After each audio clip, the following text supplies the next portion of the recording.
Hero Allu Arjun ఇంటి ముందు OU JAC ఆధ్వర్యంలో పలువురు విద్యార్థులు నిరసనకు దిగి ఇంటి లోపలికి దూసుకెళ్లారు. రేవతి మరణానికి కారణం అల్లు అర్జున్ అని అన్నారు.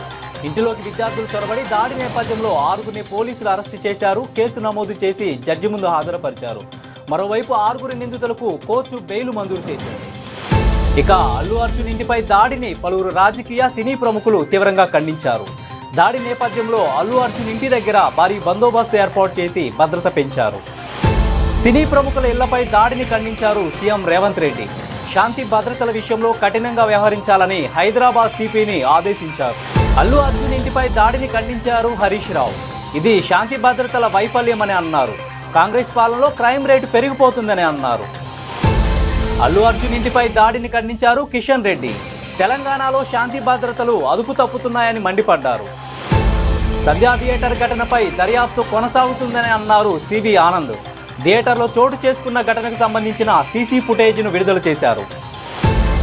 ప్రపంచ ఆర్థిక వేదిక వార్షిక సదస్సుకు తెలుగు రాష్ట్రాల ముఖ్యమంత్రులు చంద్రబాబు, రేవంత్ రెడ్డి సహా భారత్ నుండి కనీసం 3 సీఎంలు హాజరు కానున్నారు.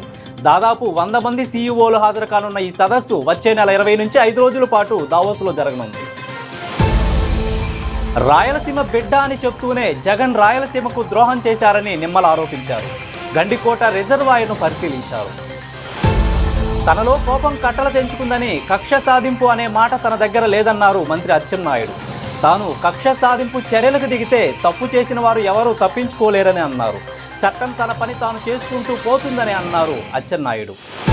కరెంటు ఛార్జీల పెంపును నిరసిస్తూ ఈ నెల 27న రాష్ట్ర వ్యాప్తంగా పోరుబాటు చేపట్టాలని వైసీపీ నిర్ణయించింది. దీనికి సంబంధించిన పోస్టర్ను ఆవిష్కరించింది. ప్రజల నడ్డి విరిచేందుకే కరెంటు ఛార్జీలు పెంచిందని చంద్రబాబు బాదుడు బాబుగా మారారని ఆరోపించారు వైసీపీ నాయకులు. భారత్, కువైట్ మధ్య ఉన్న ద్వైపాక్షిక సంబంధాలను వ్యూహాత్మక భాగస్వామ్యానికి పెంచుతామన్నారు ప్రధాని మోదీ.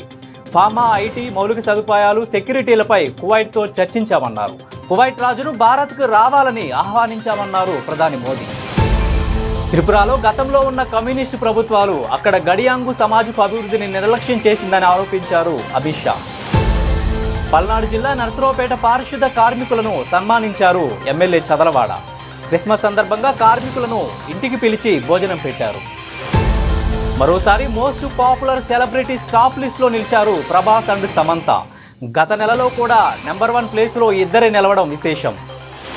కోస్తా జిల్లాలకు మరోసారి ముప్పు పొంచే ప్రమాదం ఉంది. అల్పపీడనం దిశ మార్చుకొని చివరకు తీవ్ర అల్పపీడనంగా దక్షిణ కోస్తా దిశగా వస్తుంది. దీని ప్రభావంతో ఈరోజు, రేపు కోస్తాలో వర్షాలు పడనున్నాయి. ప్రధాన దక్షిణ కోస్తా, రాయలసీమతో పాటు నెల్లూరు, ప్రకాశం జిల్లాల్లో కూడా వర్షాలు పడనున్నాయి. ఇక టీమిండియాకు భారీ షాక్ తగిలింది. నెట్ ప్రాక్టీస్ చేస్తుండగా భారత్ ఆటగాడు రోహిత్ శర్మ గాయపడ్డాడు. బ్యాటింగ్ ప్రాక్టీస్ చేస్తుండగా రోహిత్ మోకాలికి గాయమైంది.